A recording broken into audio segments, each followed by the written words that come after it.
If you take one wellness practice into your life that will change your life forever, it's create some space for just you. When we're feeling a little off, it's important to feel that, to acknowledge it. We have yin and yang in our body. We have qi, which is the function, the movement, and we have yin, which is our blood and our organs. It's like the substance. It's the understanding and the principle that you cannot know happiness unless you've understood sadness and grief. You cannot know success unless you've understood failure. Dr. Jenelle, welcome. I am so excited to chat with you today. Thank you so much for having me, Amber. I can't wait for our conversation. Yes, me too. We were already like just chit-chatting before I hit record, and I was like, girl, there's gonna be lots for us. I'm like, there's gonna be lots for us to talk about. So I'm really, really excited. Well, as my listeners know, I always just love to kind of dive in with some quick like rapid fire questions to really kind of get the juices flowing and get things going. And so there's just some quick things that I want to share with the listeners. So I would love to know if there was one quick practice for finding inner balance in the middle of all the chaos of life changes. What would you suggest? Of course, we start here with the word balance. And as you will find of me, for anyone who does not know me, that is literally everything revolves around this understanding. Yes. So one of the quick practices that I very much resonate with personally and what I find myself teaching a lot, particularly in the last couple of months. And it's so simple. We think about it all the time. And one of the 3 pillars that I teach is movement. And it's Qigong, which is the original breathwork. Okay, I'm sure we'll get into that. But what I mean by that is we really have to recognize how incredibly powerful even one breath can be when you really can center your mind in that. So it seems so simple, but it can be as simple as, kind of sitting up straight, but still relaxing into it, grounding your feet, whether you're standing, sitting. It's more the intention to ground to the earth, to root yourself. Then you breathe in through your nose, slowly into your abdomen first, and then letting the air fill your chest and exhaling.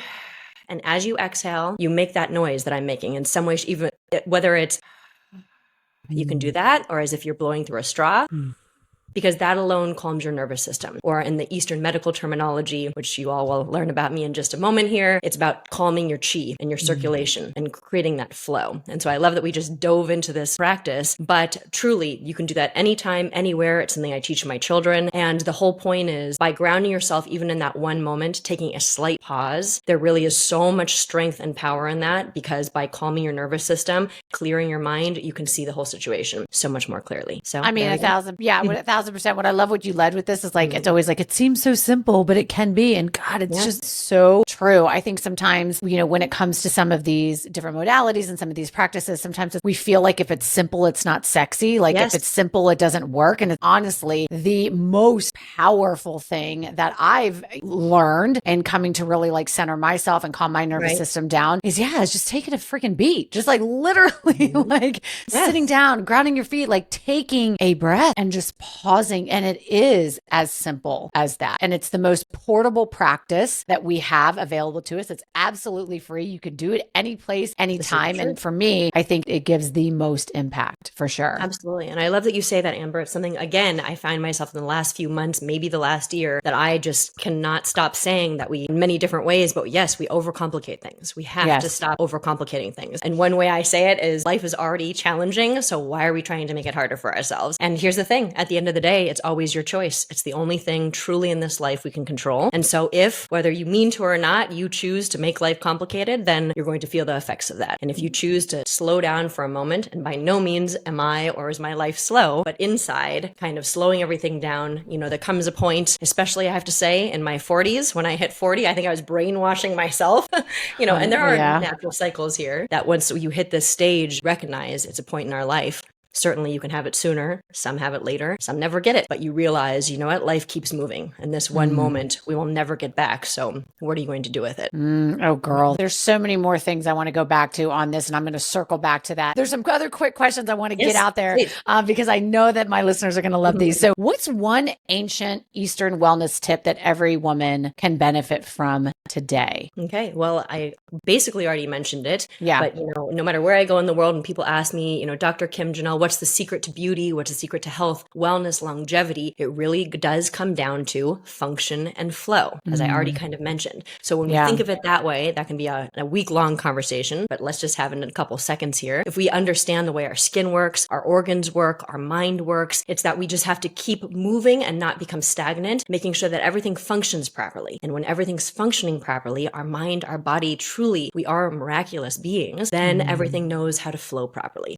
And it starts from the inside, and honestly, that moves outwards in relationships and how we handle the universe around us. And that is ultimately what I call living meditation. It's living all these principles. Yeah, absolutely. It's talking about meditation though, for what is a simple way? And because here's the thing, I think sometimes as like, especially for those of us who are practitioners in the wellness space, like, and who have been kind of indoctrinated into just the unbelievable world of meditation and how that can be life changing. I think I just like take for granted that there's so many people out there that actually don't meditate. I'm like, wait, what do you mean? Doesn't everybody do this? Like, what do you mean? But like, I still talk to so many women who are, just doesn't work for me. Like, it just feels too overwhelmed. I'm just running my to-do list. Like, I know that's like a common thing that most people say. And so what's a simple way that you found to just get started so that it doesn't feel, so overwhelming? I know for a lot of women too, and this was me for a long time until I really learned to just let go and just be. But for me, who's such like a type A perfectionist, I would be so concerned that I was like doing it wrong. And then I would just get pissed off and then I just wouldn't want to do it. Right. So for somebody who's listening, is like, okay, because I think at this point, everybody knows meditation has its benefits, right? Everybody knows that. But like, what if somebody is still struggling to just incorporate it or just get going with it? What would you tell them? Well, first of all, let's acknowledge that 20 plus years ago, when I started sharing these techniques and tools, I call them the 3 M's: medicine, movement, and meditation. But the meditation I speak of in that pillar is actually living meditation, which is the mindset. But let's just take a moment, because 20 years ago, when I talked about this, almost anywhere it looked like came from outer space. Sure. And now here we are, that whether you practice or not, most people, I would imagine, have heard of this word. That's a huge thing that we have to acknowledge. Furthermore, I agree. You know, what comes to me when I hear you saying that in this moment is so often in life, we try. I know my greatest mentor, who was my father, unfortunately he's no longer with us, but he learned in the mountains of East Asia, literally from the movies, and brought this understanding and these tools. I'm ninth generation in my lineage of these 3 M's, and the first woman to ever share them, and the first to ever really share them in such a public way. And one of the reasons I feel so committed to this is exactly the principle I'm about to say, which is so often we try. I remember even when I was little, this is not something I think I've really ever shared, and so I hope it resonates because it's different. Even when I was little, my father used to tell me, stop trying. Well, try to say this to a 9-year-old. I'm like, what do you mean stop trying? Should I just lay here? What are you saying? And it's a lesson that I will forever continue to learn from. But there's something so profound there, and let's hope I can communicate it right now, that we try to do meditation. We try to find this moment. We try to do this technique, this protocol. And the one thing that I know in my life, and what I have seen when I teach these tools and these practices, is that if we just remember that it really is just part of plugging in, if we can be natural about things. Meaning, one of my favorite things ever to say when I teach meditation, and I teach moving meditation, seated meditation, living meditation, the 8 keys of living meditation, that mindset, it's all based in the Tao, my book right behind me. Ultimately, what that means is we realize that it's right now. You don't have to start really anything. And the movements, for example, that I love to teach, I just taught one when we first started. It can be as simple as breath. And we have to realize that the most important thing is not that we set aside hours of meditation or even an hour. What I love to share is, of course it's going to be hard. We're human beings. The hardest thing for a human being is to calm their mind. I mean, that's just by nature, and for so many people. And so if we have that understanding with ourselves from the get-go, then it's much more simple to be consistent on this path. And that's the key here. That's why I called it living meditation. We use this word meditation, but what does it mean to us? It means to myself. Actually, I'd like to ask you, Amber, when I say meditation right now, and sometimes the answer can change, what does it mean to you?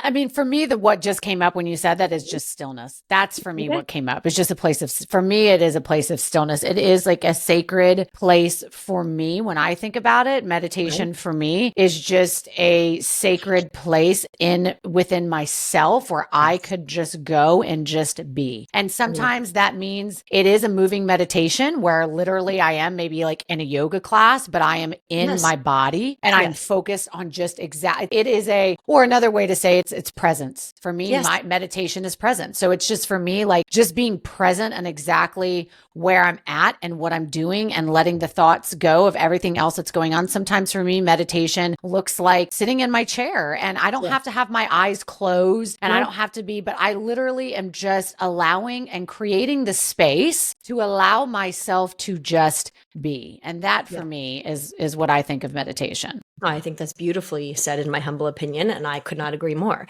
It is. And let's continue, let's say, of the conversation that's naturally around us, because I know we experience it and so many incredible women, men alike, but women in particular face, is that we find ourselves very often in very challenging situations or overwhelming, or there's so many things that we have to balance and what do we prioritize? And it can feel like that. You can literally, it's all energy. Right? Chi is energy, vital energy. It's everywhere around us. I don't want to go too far into all of it, but it's the understanding. No, we can't. Let's roll. Like you're, listen, we're going with it. Yeah. So I said everything that I teach, all three of these pillars, medicine, of course, my day job, as I call it, I make the formulas that go onto our body, into our body to help us to function, as I mentioned, right? For other brands, but that's one of the aspects. The movement aspect. What I teach in particular is that Qigong, right? Qigong is the ultimate breath work. It is literally Qi is vital energy and Gong is the consistent practice of. Very interesting, right? That even in that, literally, it's the oldest exercise. It is the oldest form of breath work. I mean, we're talking Eastern medicine, Eastern movement dates back 10,000 years. I mean, I constantly remind myself of that. And then the living meditation, those are the principles of the Tao or the universe. And this is what I was getting to. So everything basically comes down to the Tao or the universe. So for those of us who understand what the Tao is, wonderful. I like to express it as the universe. And that means that first what they say, however, God knows how long ago, first was the universe, and from the universe came yin and yang, right? And so many of us at least understand what this symbol is. And it's the principle that needs to resonate, not memorizing the symbol or whatnot. But what it shows us is that first came the whole, all of us, everything. And then from there, it immediately became dual, this dichotomy. And it's constantly changing, right? Eastern, Western, so many of our great teachers, scholars, practitioners, masters have taught us that the one constant we have in this life is change, okay? And so if we start to understand this, I very much resonate. Clearly, I come from the lineage of, but in my personal life of all the things, that understanding of that yin and yang symbol. No matter what, you always have the black side and the white side. It looks like a fish. And in that black side is looks like an eye. That's why they say it's a fish and it's white. And in the white side, there's a little eye that's black, and it represents that no matter what, it's constantly changing. You constantly have to balance with everything that comes your way. And kind of continuing and concluding on this principle, first of all, it starts within ourselves. That's how the ancient medicines even look at how our body works. We have yin and yang in our body. We have qi, which is the function, the movement, and we have yin, which is our blood and our organs. It's like the substance. And then you move outwards and it's feminine, masculine. It's the understanding and the principle that you cannot know happiness unless you've understood sadness and grief. You cannot know success unless you've understood failure. You cannot understand what light is unless you know what darkness is. And no matter whatever happens, they're always together. And so positive and negative are always going to happen in our life. And so when you start to understand that, that is truly the core or the foundation of, as we've begun here, what meditation is. Meditation is fitting into that. It's plugging into that. It's realizing that all these things are constantly going to be happening. But yes, I resonate very much with what you said, Amber, which is for me as well, meditation is a moment to become present. Because at the end of the day, when we can get back into ourselves, that is where, like I said before, it's the only thing we can control in this whole life. You know, we can't control, we may think we can, what happens around us, but we can control how we respond to what happens around us. And that can change our entire lives, no matter what hardship we are walking through. So yeah, absolutely. I love that. And I think that, I think especially speaking to those who may have it in their mind, I think sometimes too, we get it in our mind that meditation has to equal like the traditional like Buddhist practice of meditation. And I love so much of what you're talking about when you say about the moving meditation, living meditation, all of that, that really, I think what's even more important, it's not necessarily, yes, is there a place I think for that is something in your practice that resonates with you, that can, that a little bit more of like a formal practice for sure. But I think what's even more important, I think if somebody's like just wanting to like just start understand meditation and what that looks like, it's getting into the practice of just being able to go inward, being able, like you said, to practice with the breath, to use your breath and to incorporate it, just throughout your day. And, like you said, make it more of a living practice as opposed to a moving practice for sure. And one way of understanding it, and let's make it a bit more tangible for those that resonates with. I get that as well. I can be very logical as much as I'm connected and all the things. Ultimately, okay, when it comes to meditation, I do want to share this. One of the things of actual meditation for those that do resonate, as I started to mention, sometimes we think that we have to sit there for 30 minutes, an hour. Yeah. That's not correct. The teachers that come in my lineage will share that if you can take 10 minutes to truly put your mind and your heart into what you're doing, then that can be more effective than an hour of sitting there, doing God knows what. And what they've also taught us, which a lot of the Western world might be doing, but they don't recognize that they should be doing, is that you have to do some form of movement before you sit down to meditate. And I already heard you say why, Amber, and not a lot of people understand this. So one of the reasons I'll teach Qigong, which is very simple but very profound breath work. You can do it seated, you could do it standing. I basically already told you Qigong 101, which is that breath, the actual breath. But when you move your body in a certain way, basically Qigong is traditional martial arts. Okay, so I've already mentioned that a couple times. But it's certain techniques that have been passed down in my lineage, but it's also found in yoga. Yoga is the same thing. You move your body in such a way, connecting with your breath, that you become very present within your body. And that alone starts to rebalance your physical self, which directly connects to your mind. So if you do that for even 3 minutes, I'm not joking. This is often what I have to practice. I don't choose to have the time if I can't find the time to do it, right? It's always a choice. That's why I say it that way. But first you do some form of movement and then you sit down, close your eyes and breathe. Because ultimately you've now you've helped yourself become more present within your own physical body and will make your chi more calm and balanced, your nervous system, your brain waves. So whichever one, again, resonates, if you picture that, that's a really important piece. So just moving along with your day or just waking up and then just sitting down, it can be very difficult for people to just start meditating. So huge, tangible lesson in that. That's actually such a huge tip. And I don't even know that I've really ever thought about that. Okay, well, we've talked a little bit about some mindful movement. In fact, we just touched on that just a little bit, talking about doing a little bit of like mindful movement as to set you up into setting up for your meditation practice, which I think is amazing. And I love that tip. But I want to talk a little bit about mindful movement, like your practice, the Mi Young Sung practice, and how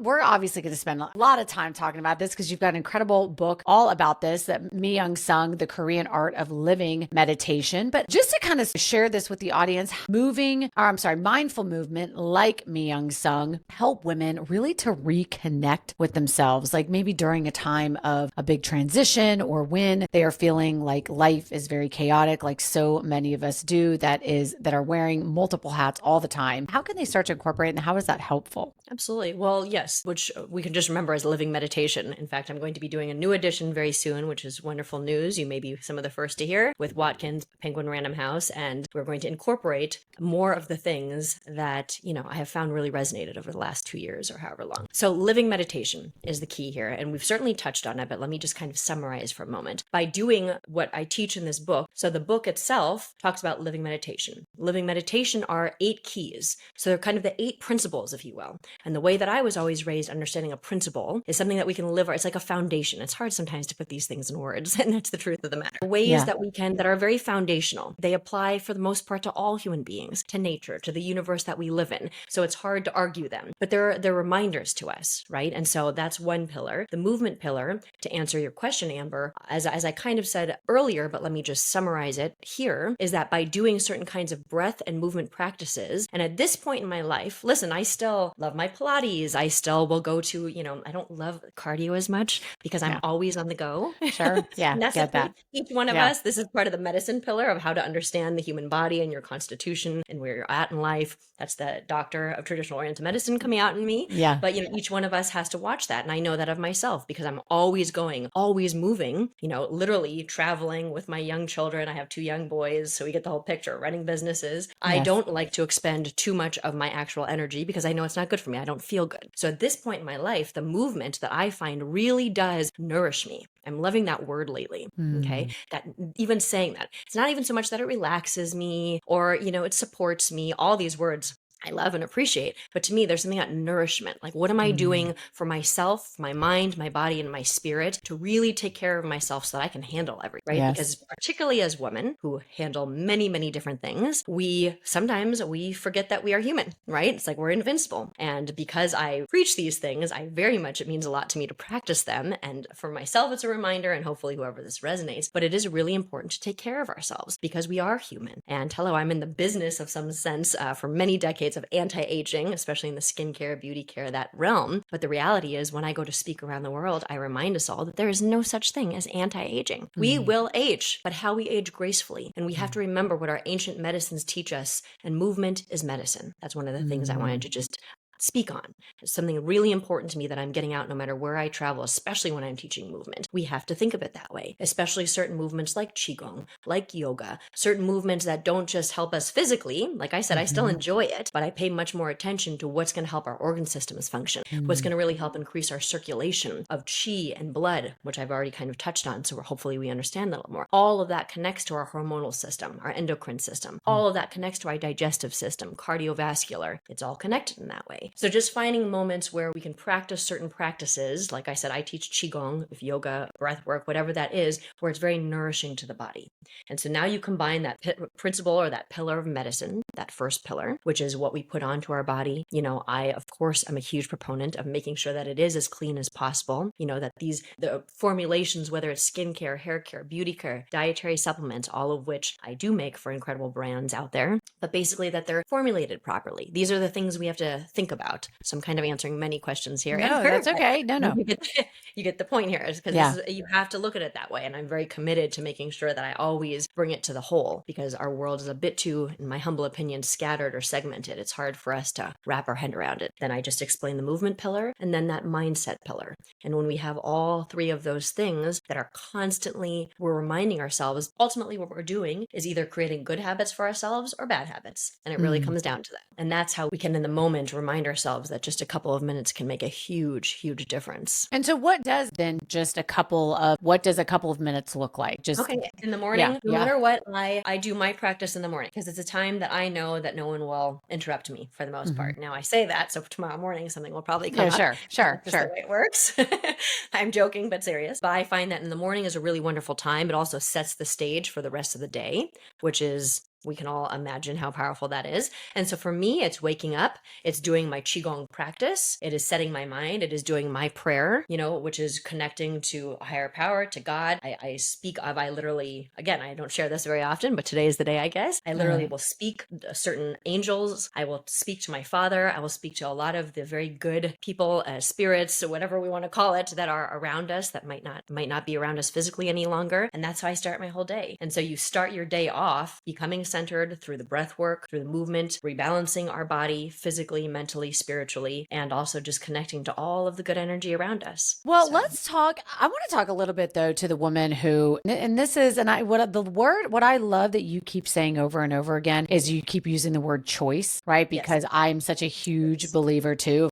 Everything is our choice, how we react to situations, where we put our time, who we spend our time with, all of it ultimately, I mean, that is the level of ownership I think that we all have to realize is that ultimately it is our choice. And so what would you say to the woman though, that is like, oh, okay, like, who's listening is like, that sounds awesome. Like, I love your spiritual practice. That sounds great. But like, girl, I don't have time for that. I don't have time. Like, it's so easy for you because you probably have people taking care of your kids and you probably have, the nanny, this and that, or like whatever stories people like to say. So what would you say to that woman who is saying, like, I don't have time for all that? Yeah, I actually love that you say that. And I have to be very transparent and share something that, again, I'm not sure today is the day, I guess, Amber. About 20 years ago, what kind of really pushed me to start sharing these principles, and then maybe about 15 years ago when I started going on social media and learning to embrace that, because I tend to be more of a private person, is exactly what you just said. I looked around and I saw experts, many of whom I respect very much, inspire me, but it just didn't resonate. It didn't resonate with running businesses, walking through the hardships. My husband and I have been together for 20 years, building our businesses together. I have a young baby, and I saw exactly what you're saying. I could feel that people would see some of these incredible individuals, and I already knew exactly what you're saying, that people, including myself, would be like, oh, sure, that's real nice. Yeah. Which is exactly why, if I can say, if you keep hearing me, it takes 10 to 15 minutes. It takes 3 minutes. It takes 1 minute. Yeah. Okay. You don't have 1 minute. Yeah. Maybe you don't. I don't know. But yes, at the end of the day, going to what you originally said, I 100% also live my life that way. It might be the most powerful part about who I am, is recognizing always that I forever have a choice. I always have a choice. The choices I make in my life towards whatever is happening to me. I heard you say react.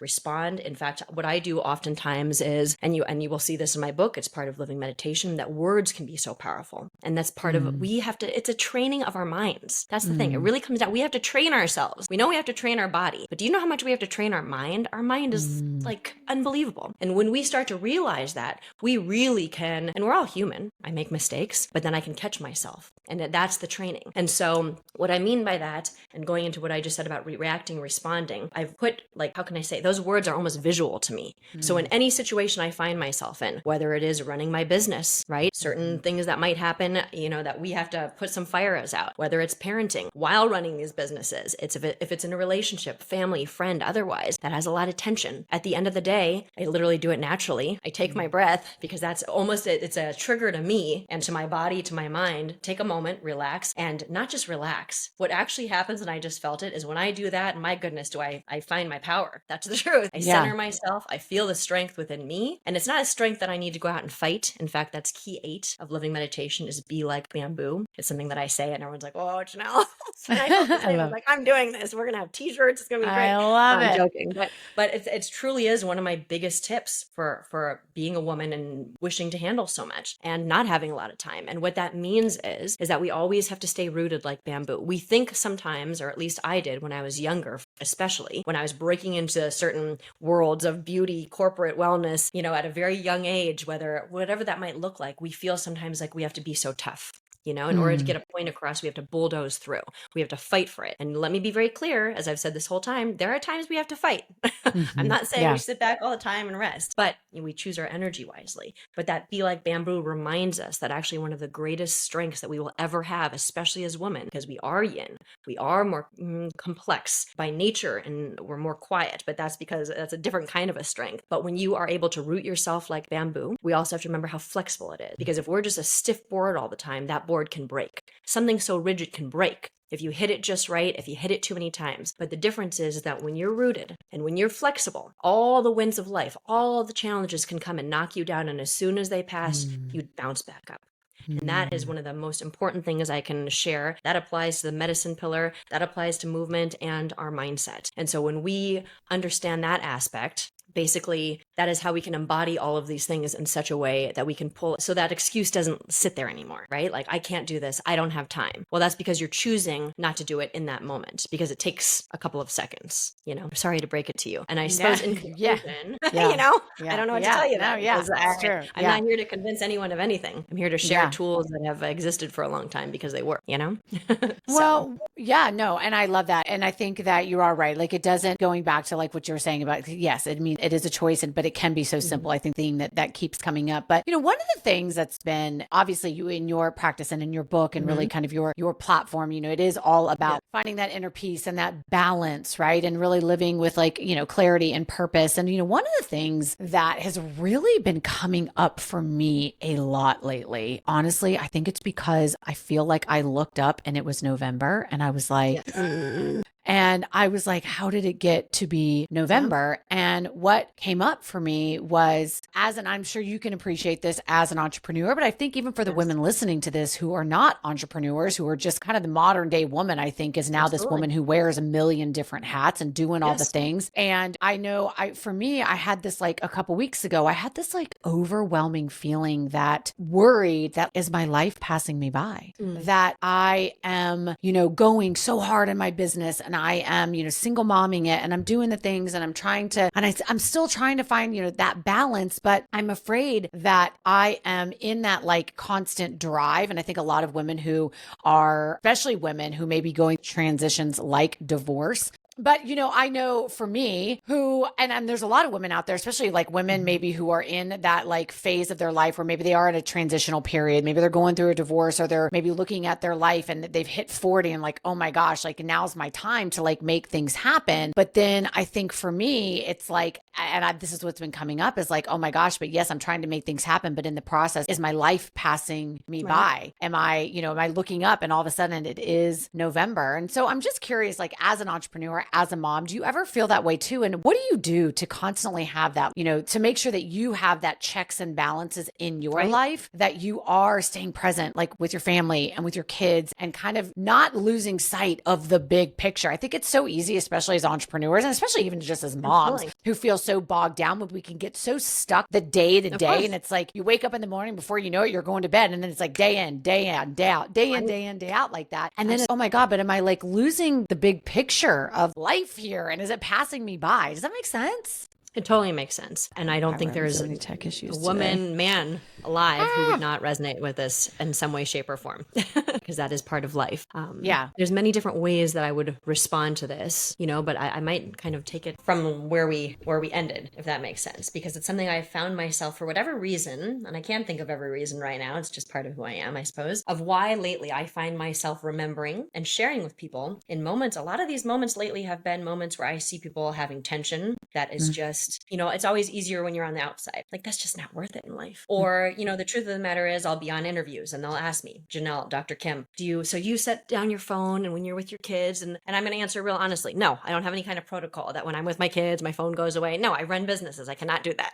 You know what I mean? Right. However, Right. Yeah. So this is how I'm going to answer this right now. Life keep going and life happens and we're all in this together. That is life. And so I think that when we feel that in ourselves, first of all, we have to feel it, which is why it is important to have those moments. Our whole conversation, we've acknowledged to have a quiet moment. Let's not even call it meditation. Just have a quiet moment. Feel how you're feeling. When we're feeling a little off, it's important to feel that, to acknowledge it. It's actually something I have the 3 M's. It's something that I haven't said so much lately, but it resonates very much with me and I do share it. It's called the 3 A's. You acknowledge it, you assess it for a moment, and I'll tell you why I say it like that. And then you act accordingly. Why I say that is sometimes first of all, we don't even acknowledge how we're feeling. And that's especially when we're doing 1 million things. But when we're starting to feel off, it's very important to just stop for a moment and be like, my goodness, I'm feeling really, stressed right now, or I'm feeling kind of sad right now. So even that moment in time to acknowledge that to yourself, you never have to tell anyone, is so important, because it's almost like if you feel energy around you, it's almost like you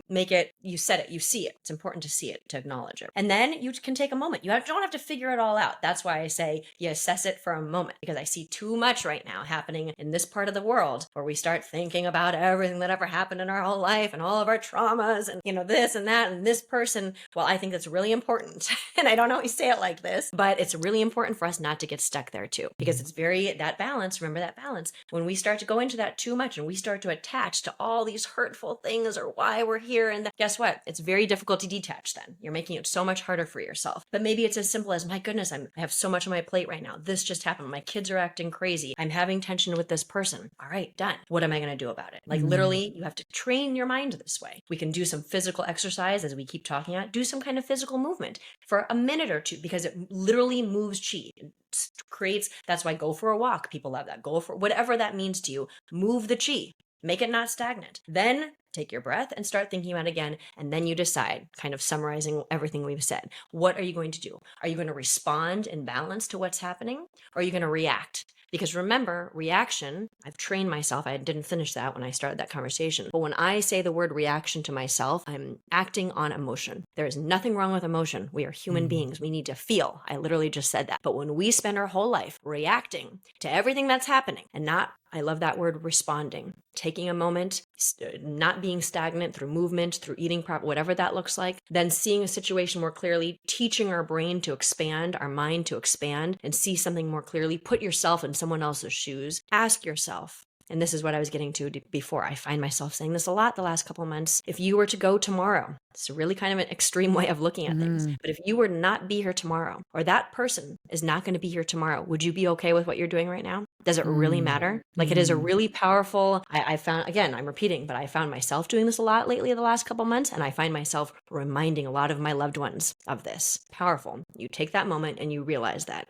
Because guess what? In my life, I saw it. My father was there 1 minute as healthy as ever. I was literally with him, and then he wasn't there anymore. And it was one of the greatest gifts he's ever given me. Even saying it could still take me to a different, not so fun place. But I'm so grateful, because what that taught me truly is life is so precious and life is so much shorter than we think. So no matter what is happening in your day, make sure, to the best, it's your choice. That's what we come back to. Is it important? Is it really that important? Yeah. Or is it okay just to let it go? I mean, this is why, like, and I just cannot impress this enough. And it's just like, if women just take one thing away, it's just to really understand this. And I think that this will resonate with you too. I mean, one of the biggest game changers for me for being able to really like, go about my day with that perspective of like trying to see the big picture. Cause yes, it's very easy to get caught up in like the minutia and the things, and everything can feel like it's so important and it's, all of these things. But like being able to quickly kind of step back in those situations and be like, okay, does this matter? Is this really that important? Yes. The game changer for me was absolutely creating that space for me in the morning to be with myself, to practice a little bit of gratitude, to really embody it. I just can't, I feel like I'm a broken record on the show because I'm like, ladies, God, if you take one wellness practice into your life, just one that will change your life forever, it's create some space for just you. And I like to do it just in the morning before the chaos of life starts to hit you. But God, it's so important. Absolutely.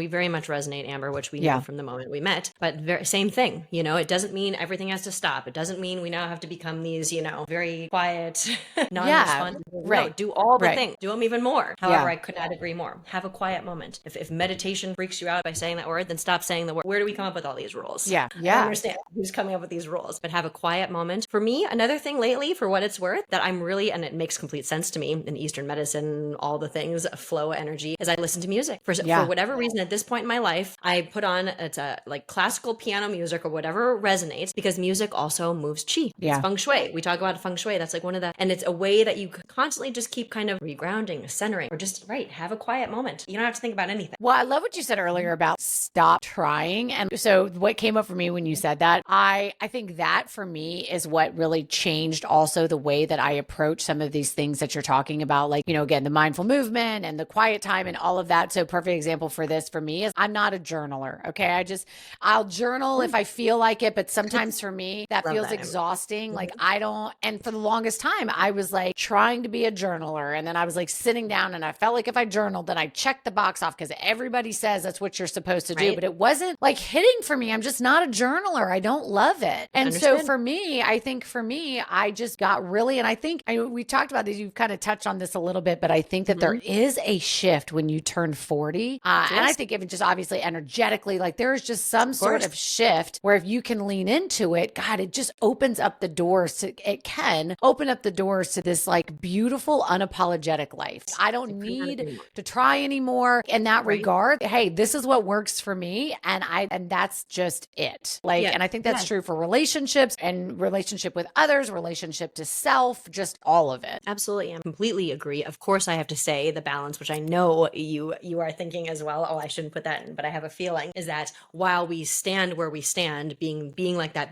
bamboo and being flexible in the back of our minds, I think it's always very important to step back. I call it zoom out, and at least just see where everything else is standing, because you can literally feel, sometimes I swear I can feel my mind expanding. That's how we become greater human beings and able to handle so much more. And so yes, it's about being so rooted, not stuck in our ways. That's the danger. Being so rooted, knowing what's important to us. And that's the constant reflection. That's the checking system we have to do for ourselves, and then moving about the world while being open. And the beautiful thing is, again, I keep saying this, but we really, if everyone can just like for one moment really feel what I'm saying, is this all happens within you. No one else ever has to know. And it's a beautiful, powerful, I love the word you said in the beginning of our time together, you said sacred. And that's a really important word to me as well. It's a very sacred, kind of relationship that you have with yourself. And by the way, I told you about key number 8 is be like bamboo. Key number 1 is know your true self. You have to constantly check in with, and that's a lifelong. I always say to people, I don't expect you to call me one day like, oh, Dr. Kim, I did it. I found myself. Yeah. Wow, amazing. Yeah. But that's not really the point. Constantly have to check in, see where other people are standing. And my goodness, the whole world opens up. Yeah, absolutely. Well, as we wrap up, for the woman who is listening to this and she is feeling just a little bit stuck in her life, maybe she is going through a midlife transition in her life where maybe she is going through a divorce, or maybe she's just, maybe hitting 40 and looking at her life thinking, God, there's got to be something more. And she is really struggling to just connect with her inner voice and her inner self and really just create that kind of that balance in her life where she can take care of herself but also still show up as the mom she wants to show up and really show up in life. Like, what advice would you give her? What is one place where she could start today, really getting back to herself and just cultivating that space for herself so that she can start to reconnect with that inner voice? She really can start to reconnect with her inner desires and her dharma and her purpose and where she's supposed to go in her life. No, I think that's beautiful and it's important. So in moments where we feel that it is important to take a moment and reconnect, especially when things feel overwhelming or you feel like life just keeps going and going, is we can take a moment, first of all, to find our gratitude. I agree. There's nothing more powerful. I am here. I am alive. I am healthy. I have these people in my life that I love. I can remember a time that I thought I could not get through and I got through it.